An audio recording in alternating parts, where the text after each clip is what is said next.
Hello everyone আজি মই এটা টিফিন ৰেচিপি শেয়াৰ কৰিছোঁ। সাধাৰণতে টিফিন বুলি ক'লে হেলদি ফুড এটাই মনলৈ আহে আৰু এই ৰেচিপিটো হেলদি আৰু টেষ্টি হোৱাৰ উপৰিও বনাবলৈ মাত্ৰ 5-10 মিনিটমানহে সময় লাগে। টিফিনৰ উপৰিও আপোনালোকে ল'ৰা ছোৱালীক ইভিনিং স্নেক্স বা ৰাতিপুৱাৰ ব্ৰেকফাষ্টতো আৰামত দিব পাৰিব।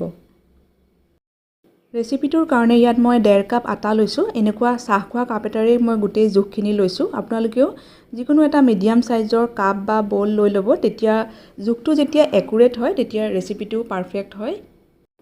ইয়াত আপোনালোকে ৰিফাইন্ড ফ্লাৱাৰ বা ময়দাও ইউজ কৰিব পাৰিব, কিন্তু পৰাপক্ষত মই যিমান পাৰোঁ হেলদি ফুড এটাই টিফিনত দিবলৈ ট্ৰাই কৰোঁ, গতিকে মই এনেকৈ আটা দিয়ে বনাওঁ। এতিয়া গোটেইখিনি আটা এটা ডাঙৰ বললৈ বাকি ল'লোঁ, লগতে দিছোঁ অকণমান নিমখ আৰু ইয়াত মই দিছোঁ 2 টিস্পুন বেকিং পাউডাৰ। এতিয়া এই গোটেই ড্ৰাই ইনগ্ৰিডিয়েণ্টখিনি ভালকৈ এবাৰ মিক্স কৰি লৈছোঁ। এইখিনি এতিয়া সাইডত ৰাখি দিছোঁ আৰু ৰেচিপিটোৰ কাৰণে এতিয়া যিখিনি আমাক ৱেট ইনগ্ৰিডিয়েণ্টৰ দৰকাৰ হ'ব সেইখিনি মিক্স কৰি ল'ম। তাৰ কাৰণে এটা ডাঙৰ বল লৈছোঁ, লগতে মই এটা কণী লৈছোঁ। ইয়াত এতিয়া মই দিছোঁ 2 টেবুলস্পুন পাউডাৰ্ড চুগাৰ। এইখিনি নৰ্মেল চেনিয়ে হয়, মই মিক্সিত পিচি এনেকৈ ফ্ৰিজত ৰাখি থৈ দিওঁ, কাৰণ পেনকেক বনাই থকা হয়, গতিকে মোক বহুত ফ্ৰিকুৱেণ্টলি লাগিয়ে থাকে।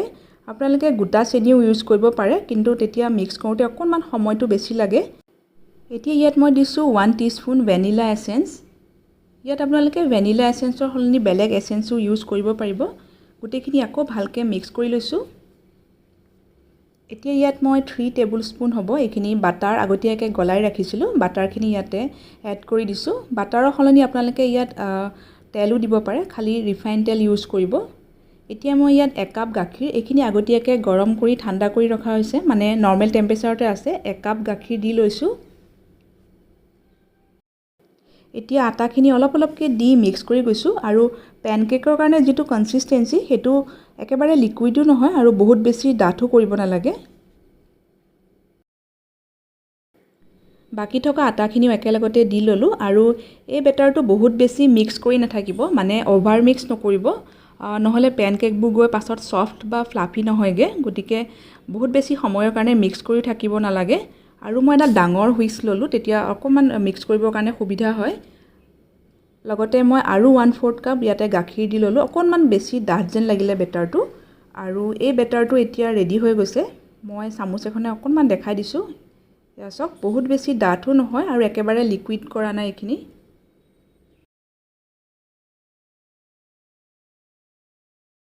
পেনকেকখিনি বনাবৰ কাৰণে মই এনেকুৱা নৰ্মেল টাৱা ইউজ কৰিছোঁ। আপোনালোকে নন ষ্টিকৰ টাৱাও ইউজ কৰিব পাৰে। এতিয়া গেছটো অন কৰি টাৱাখন মই মিডিয়াম হট কৰি লৈছোঁ, মানে এইখন বহুত বেছি গৰম নকৰিব।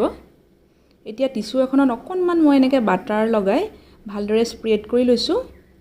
জাষ্ট 1 ড্ৰপমান হ'ব বাটাৰ। সাধাৰণতে পেনকেকৰ ৰেচিপিত একেবাৰে তেল বা বাটাৰ ইউজ কৰা নহয়। এতিয়া মই মিডিয়াম সাইজৰ হেতা এখনে এনেকৈ 1 স্পুনকৈ দি গৈছোঁ আৰু গেছটো একেবাৰে ল' কৰি দিছোঁ। এতিয়া ওপৰৰ ছাইডটো পূৰা ড্ৰাই হ'ব দিছোঁ।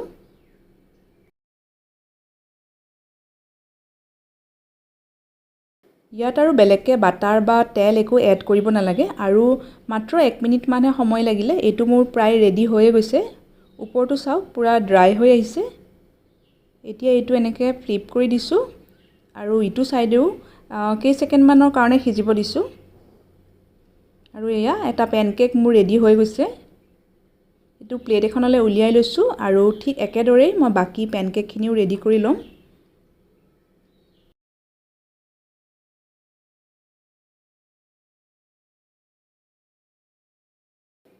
পেনকেকত সাধাৰণতে একেবাৰে কম পৰিমাণে মিঠা দিয়া হয়, গতিকে লগত খাবলৈ আপোনালোকে যিকোনো মিঠা ফ্ৰুটছ বা মৌজোল বা যিকোনো চকলেট চিৰাপ ইউজ কৰিব পাৰে। মই অকণমান এনেকৈ কল ছাইডত কাটি লৈছোঁ আৰু ইয়াত মই মৌজোলৰ সলনি চকলেট স্প্ৰেড লৈছোঁ। এইটো যিটো নিউটেলা চকলেট স্প্ৰেড, মই সেইটো ইউজ কৰিছোঁ। ট্ৰাই কৰি চাবচোন, ৰেচিপিটো নিশ্চয় ভাল পাব। ইয়াত আপোনালোকে চেনিৰ সলনি গুড় অলপ মিহিকৈ কাটি তেনেকৈ গুড়ো ইউজ কৰিব পাৰে। ওপৰত অকণমান বাটাৰ আৰু পিচি লোৱা চেনি এনেকৈ স্প্ৰিংকল কৰি দিলোঁ। যদি ৰেচিপিটো চাই ভাল পালে ভিডিঅ'টোত এটা লাইক কৰিব। লগতে আৰু নতুন নতুন ৰেচিপিৰ নটিফিকেশ্যনবিলাক পাই থাকিবৰ কাৰণে চেনেলটোত ছাবস্ক্ৰাইব কৰি ৰাখিব। আৰু ৰেচিপিটো চোৱাৰ কাৰণে আপোনালোকক বহুত বহুত ধন্যবাদ জনাইছোঁ।